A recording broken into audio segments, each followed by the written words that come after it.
Capítulo 8. Comenzaba a caer el crepúsculo cuando llegó a la casa de Sonia. La joven había esperado todo el día, presa de horrible ansiedad. Dunia había ido a verla por la mañana, recordando que Svidrigailov habíale manifestado la víspera que Sonia estaba enterada de todo. No reproduciremos en detalle la conversación de ambas mujeres, ni sus llantos, ni los sentimientos que experimentaron una por otra. De esa entrevista Dunia obtuvo por lo menos el consuelo de saber que su hermano no estaría solo. Sonia era la primera que había oído su confesión. Fue a buscarla cuando sintió necesidad de abrir su corazón a un ser humano, y lo seguiría a cualquier lugar que el destino lo enviase.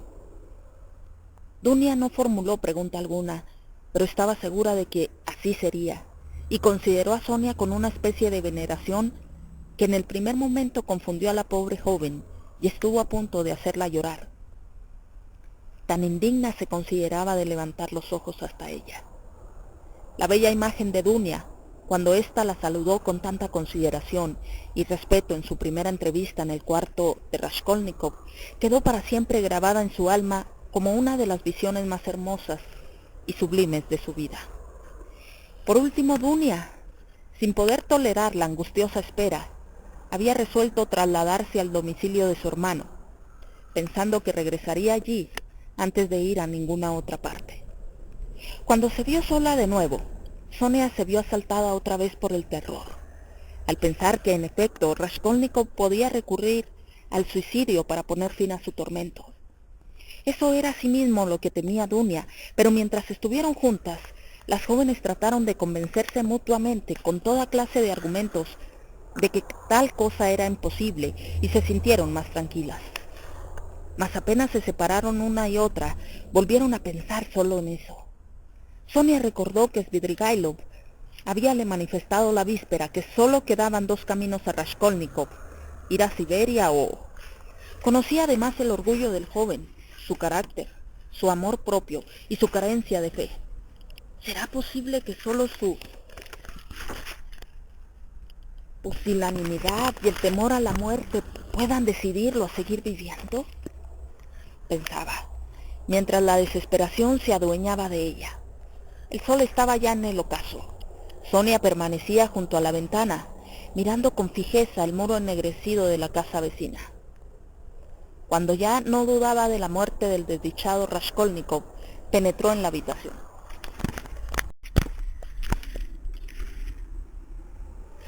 La joven dejó escapar un grito de alegría, mas al observar con atención el rostro de su amado, palideció quedando como clavada en su sitio. «Bien», dijo Raskolnikov con una especie de mueca. «Vengo a buscar tu cruz, Sonia. Tú fuiste quien me aconsejó que fuera a la primera encrucijada y proclamara mi delito a los cuatro vientos. ¿Qué te ocurre ahora? ¿También tú tienes miedo cuando voy a hacerlo?» Sonia lo contempló estupefacta, asombrada del extraño tono de su voz.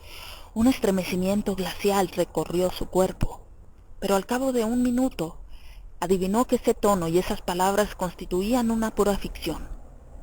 Mientras hablaba, Raskolnikov mantenía la mirada fija en un rincón, como si temiera encontrarse con los ojos de ella. «Ya lo ves, Sonia. He reflexionado y creo que en el fondo esto es lo mejor. Hay una circunstancia, pero sería muy largo de contar y por lo demás no importa. ¿Sabes lo que me irrita? Pensar que todos esos estúpidos, esos individuos con caras de bestias, formarán círculo alrededor mío. Me mirarán como idiotas y me harán preguntas más idiotas todavía, a las que tendré que responder. Me señalarán con el dedo. No iré al despacho de Porfirio. No puedo tolerar su presencia. Más bien iré a lo de mi amigo Pólvora. Le voy a dar una sorpresa como nunca la he experimentado. Con seguridad que voy a causar sensación en mi género. Pero necesitaría tener más sangre fría. En los últimos tiempos me he mortificado demasiado. ¿Creerás que hace un momento estuve a punto de amenazar con el puño a mi hermana solo porque se había dado vuelta para mirarme por última vez? Esta situación terminará por hacer de mí una bestia. ¡Qué bajo he caído! Bueno, terminemos. ¿Y esas cruces? Parecía no hallarse en estado normal.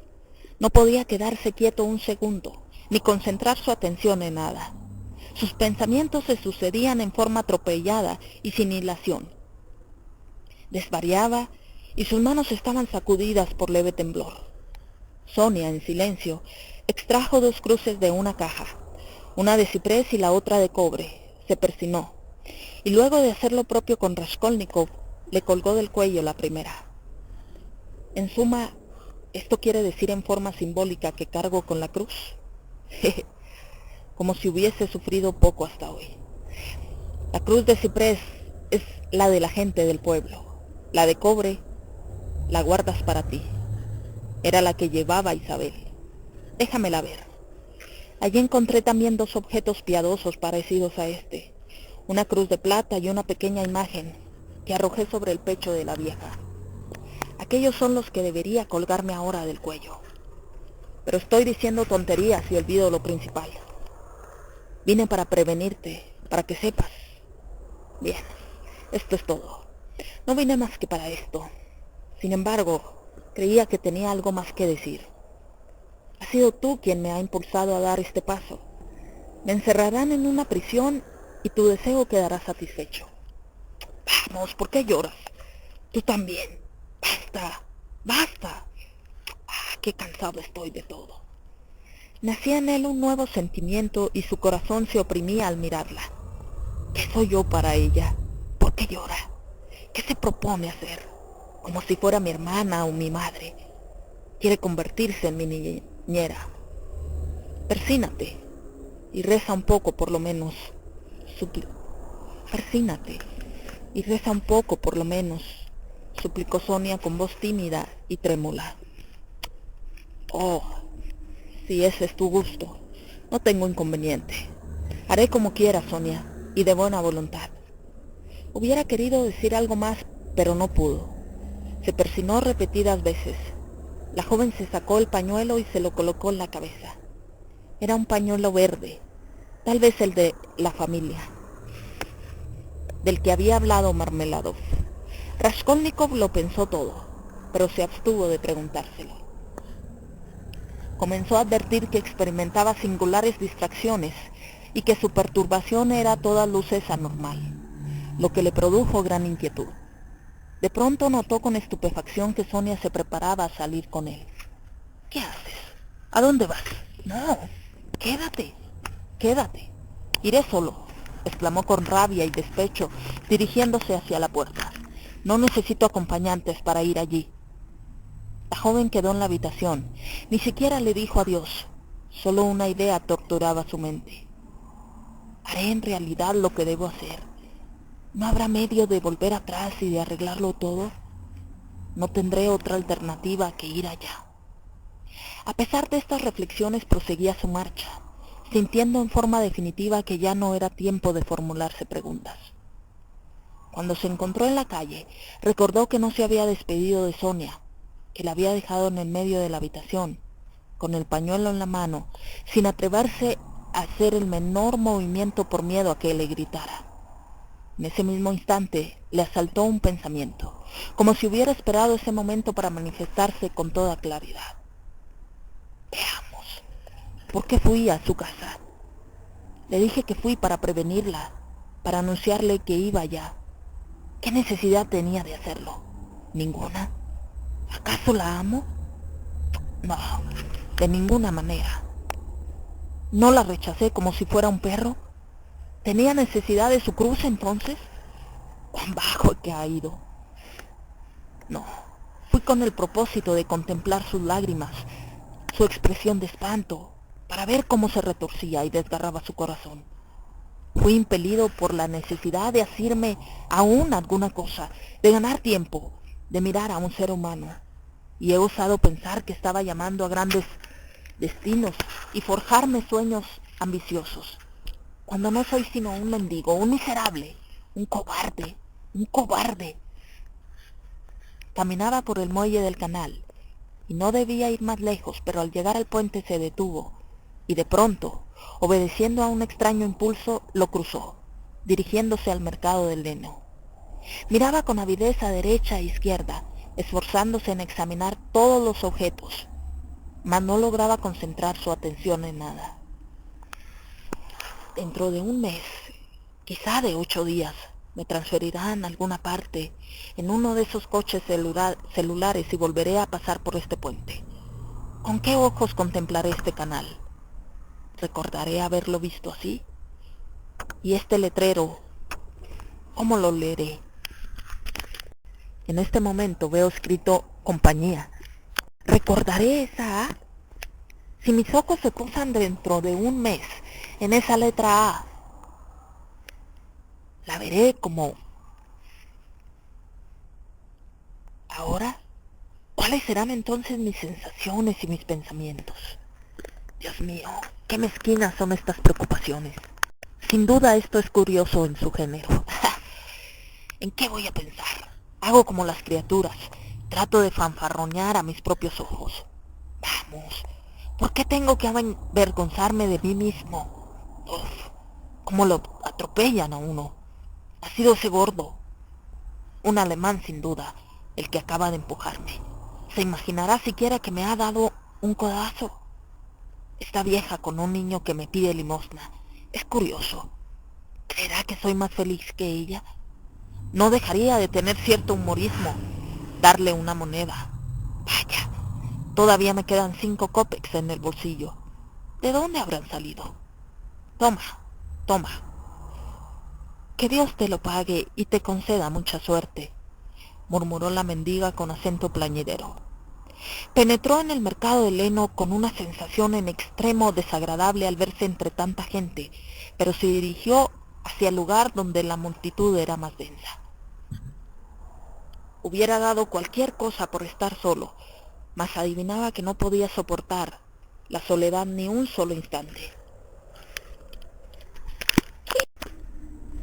En torno a un ebrio que hacía vanos esfuerzos por bailar, se había formado una gran aglomeración, que celebraba con grandes risotadas las continuas caídas. Raskolnikov se abrió paso entre los espectadores, contempló algunos instantes al borracho y comenzó a reír con una risa breve y nerviosa. Al cabo de un minuto ya no se acordaba del ebrio y ni siquiera lo veía, aun cuando tenía la vista fija en él. Se alejó sin darse cuenta del lugar donde se hallaba. Mas al llegar al centro de la plaza, una brusca sensación le recorrió de los pies a la cabeza, apoderándose a la vez de su cuerpo y de su espíritu. Recordó de pronto las palabras de Sonia. Ve a la primera encrucijada, postérnate, besa la tierra que has manchado con tu delito y grita para que todos te oigan. Soy un asesino. Se estremeció violentamente. Los sufrimientos infinitos y las alarmas de los días precedentes, en especial de las últimas horas, habían agotado su energía hasta tal punto que se abandonó para gustar todavía en toda su plenitud aquella sensación tan nueva. Se apoderó de él una especie de crisis y en su alma brotó una chispa, incendiándola de golpe. Sintió un inmenso enternecimiento y brotaron lágrimas de sus ojos. Se dejó caer de rodillas en el mismo sitio en que se encontraba, se prosternó y besó el suelo fangoso con transporte, con felicidad. Se alzó y se prosternó una segunda vez. ¿Para qué beberán si les hace este efecto?, exclamó un joven a su lado. Se oyeron risas. Es un peregrino que se apresta a partir para Jerusalén, muchachos. Se despide de sus hijos, de su patria, saluda a todo el mundo y da el beso postrero a la buena ciudad de San Petersburgo y a su suelo, agregó un artesano un tanto embriagado. Es un hombre joven, observó un tercero. De buena familia, añadió otro. Hoy en día no se distinguen los que son de buena familia y los que no lo son. Todas estas observaciones conturbaron a Raskolnikov y las palabras «yo he asesinado», que acaso estaban a punto de salir de sus labios, expiraron antes de nacer. Por otra parte, soportó con la mayor calma aquellas expresiones serias o sarcásticas, sin mirar siquiera a su alrededor. Se levantó y se encaminó hacia la comisaría. Una sola visión se ofreció a sus ojos mientras caminaba. Pero no se pero no se extrañó. Un presentimiento le había indicado que sería de esa manera. En el momento en que se prosternaba por segunda vez en la plaza del mercado de Gleno, al volver la cabeza hacia la izquierda vio a Sonia a unos 50 pasos de distancia. La joven trataba de disimularse detrás de una de las barracas de madera que se encontraban allí. Así, pues lo acompañaba en todo su doloroso calvario. Desde este momento Raskolnikov sintió y comprendió de una vez por todas que Sonia estaba con él para siempre y que lo seguiría aunque fuese al extremo del mundo, a cualquier parte donde el destino lo condujera. Su corazón dio un vuelco, mas ya llegaba al sitio fatal. Entró en el patio con paso firme. Tenía que subir hasta el tercer piso. Vamos arriba, se dijo. Le parecía que aún le quedaba tiempo suficiente y que se le podían ocurrir muchas reflexiones. Halló en la escalera la misma suciedad, igual cantidad de desperdicios que en su primera visita, con las puertas de los departamentos abiertas en cada rellano y las mismas cocinas de las que se escapaban fétidos olores. No había vuelto por allí desde aquella vez. Sus piernas temblaban, aflojándose. Pero continuó subiendo. Se detuvo un instante para reponerse, recuperar aliento y presentarse como un hombre. ¿Para qué? ¿Con qué objeto? Se preguntó de improviso al darse cuenta de esos preparativos casi involuntarios. Puesto que debo apurar el cáliz, tanto da una cosa como otra. Cuanto más amargo sea, mejor. En ese momento se ofreció a su imaginación la figura de Ilia Petrovich. ¿Es posible que en realidad vaya a verlo? ¿No podría dirigirme a otro? ¿Por qué no a Nicomedes Fomitch? Si fuera a buscar al comisario a su domicilio, por lo menos todo quedaría entre los dos. No, voy a buscar a Pólvora. Ya que es preciso beber este cáliz, lo beberé de un solo trago. Sacudido por un violento escalofrío, sin tener casi conciencia de sí mismo, abrió la puerta de la oficina. Esa vez había muy poca gente. Solo un portero y un hombre del pueblo hacían antesalas. El primero ni siquiera levantó la vista al entrar el joven.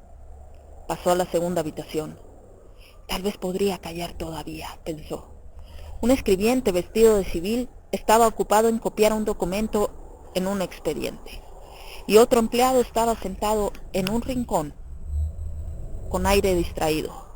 Samiotov no se encontraba allí, tampoco Nicomedes Fomitch. ¿No está ninguno?, preguntó Raskolnikov dirigiéndose al escribiente. ¿A quién busca?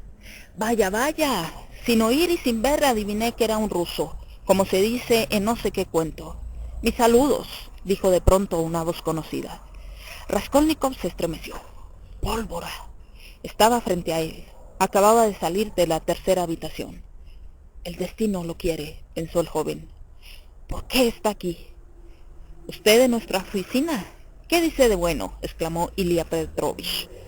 Parecía de excelente humor y muy animado. Si ha venido por algún asunto, todavía es temprano. Yo mismo estoy aquí por una casualidad.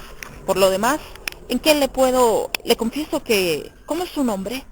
Perdóneme si no lo recuerdo. Raskolnikov. Eso es, Raskolnikov. Por un instante llegué a suponer que lo había olvidado. Les ruego no me crea tan... Rodion Rodionovich, me parece, ¿no? Rodion Romanovich. Sí. Rodion Romanovich. Es el nombre que buscaba. Muchas veces pregunté por usted. Le confieso que desde aquel día lamenté sinceramente la forma en que nos comportamos con usted. Luego me explicaron. Supe que era un joven literato, casi un sabio, y que daba los primeros pasos. Oh, Dios mío. ¿Cuál es el escritor? ¿Cuál es el sabio que en sus comienzos no se conduce de manera extravagante? Mi esposa y yo somos muy aficionados a la literatura, pero en ella eso es casi una pasión. La literatura y el arte. Se puede nacer noble, pero el resto no se adquiere sino por el talento, por la ciencia, la razón y el genio. Un sombrero, por ejemplo, ¿qué significa? Un sombrero es un objeto cualquiera, y puede adquirir uno excelente en la casa Zimmermann. Pero lo que está encerrado por él, lo que recubre, eso no se puede comprar. Le aseguro que deseaba ir a su casa para darle explicaciones, pero pensé que tal vez usted... Mientras tanto, con mi charla no le he preguntado cuál es el objeto de su visita. Según me dijeron, su familia ha venido a verlo. Sí, mi madre y mi hermana.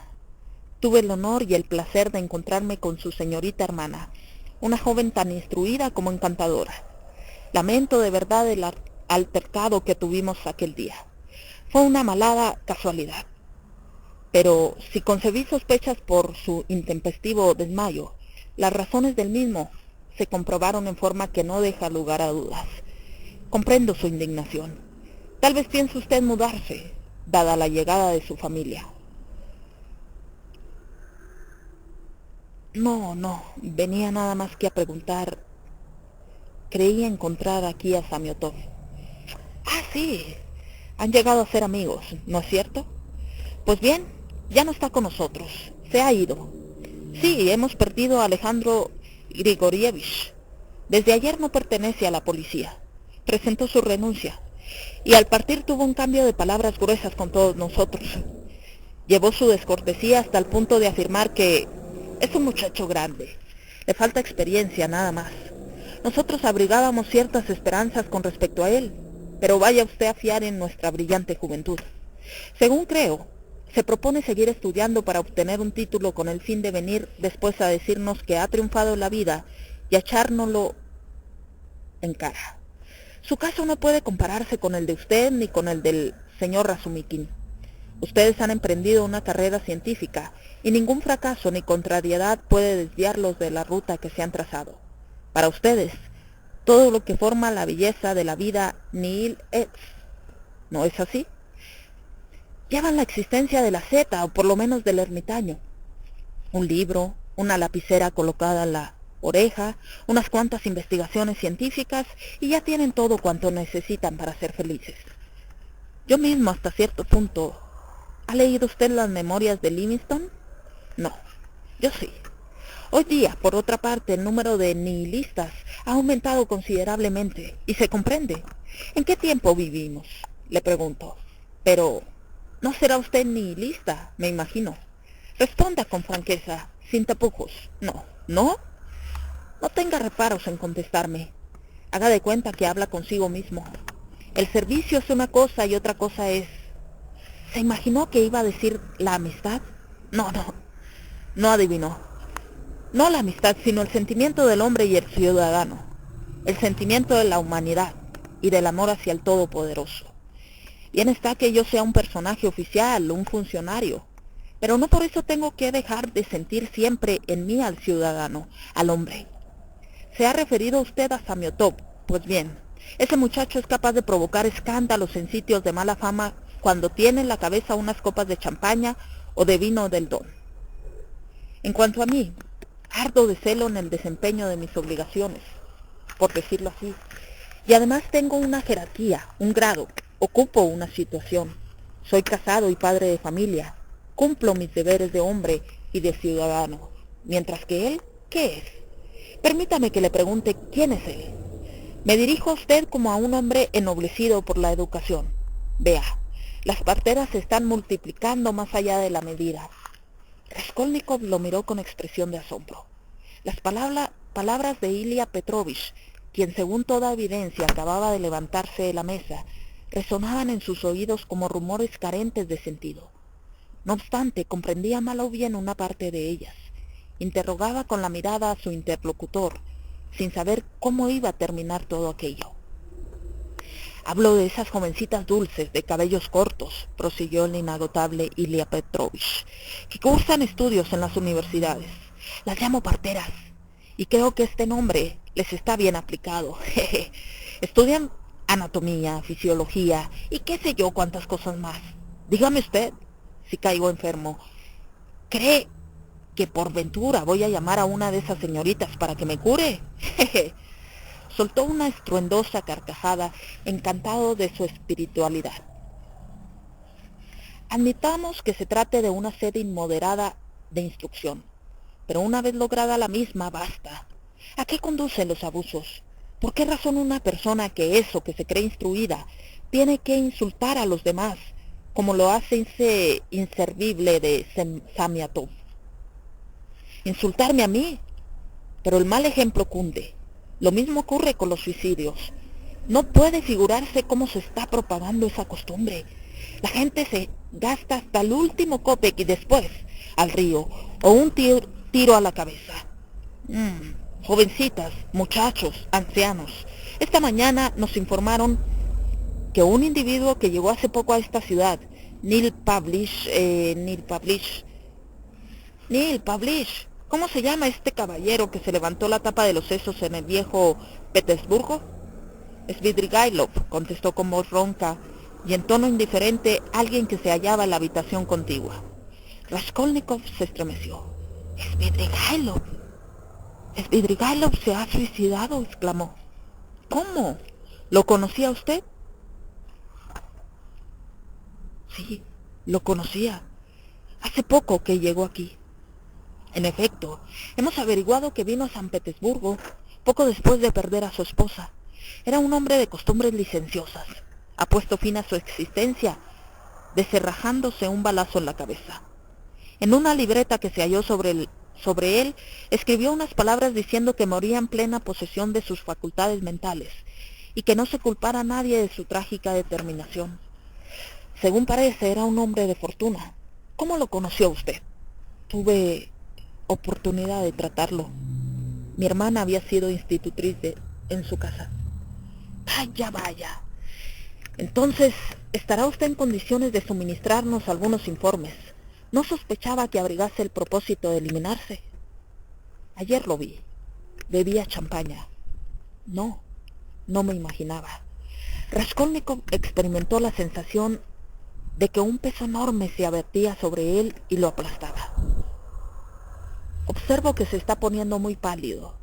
La atmósfera de esta oficina es sofocante. Sí, ya es tiempo de que me vaya, balbuceó Raskolnikov. Discúlpeme la molestia que le he ocasionado. No tiene por qué pedir disculpas, al contrario, estamos siempre a sus órdenes. Su visita ha sido un placer para mí y me complazco en decirlo. Ilia Petrovich le tendió la mano con aire cordial. Quise solamente venir a ver a Samiotov. Comprendo. He tenido mucho gusto. Del mismo modo. Bien, hasta la vista, respondió sonriendo Raskolnikov. Abandonó la habitación con paso vacilante. Sentía que la cabeza le daba vueltas y que las piernas se negaban a sostenerlo. Comenzó a descender la escalera apoyándose con la mano en la pared. Le pareció que un portero que llevaba un expediente en la mano le daba un empeñón al pasar, que un perro ladraba en el primer piso y que una mujer le arrojaba algún objeto gritando para hacerlo callar. Llegó al extremo inferior de la escalera y salió al patio. Afuera, cerca de la puerta, Sonia, pálida como un cadáver, lo miró con expresión desesperada. Se detuvo ante ella. Una expresión de indescriptible dolor transfiguró los rasgos de la joven. Abrió los brazos con un gesto de infinita congoja y sus labios convulsos no pudieron articular una sola palabra. Raskolnikov retrocedió tambaleándose como si hubiera recibido un mazazo en el cráneo. Luego giró sobre sus talones, volvió a subir y penetró de nuevo en la comisaría. Ilia Petrovich estaba ocupado en la revisión de unos papeles. Frente a él estaba el portero que había tropezado con Raskolnikov en la escalera. «Ah, ¿usted por aquí otra vez? ¿Olvidó alguna cosa? Pero, ¿qué le sucede?» Con los labios blancos como la cera y la mirada fija y vidriosa, Raskolnikov se adelantó lentamente y se apoyó con una mano en el escritorio. Quiso decir algo, mas solo pudo emitir sonidos ininteligibles. ¿Se siente mal? A ver, pronto, una silla. Siéntese. Traigan un poco de agua. Raskolnikov se desplomó en la silla, pero sus ojos no se apartaron del rostro de Ilia Petrovich, que parecía muy alarmado y sorprendido. Por espacio de 1 minuto se contemplaron en silencio. Trajeron el agua.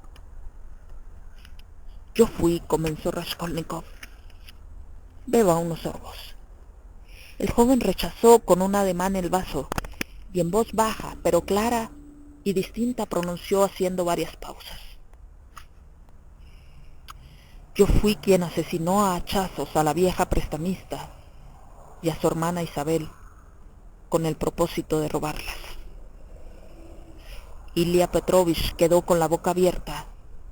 Acudió gente de todas partes. Raskolnikov renovó su declaración.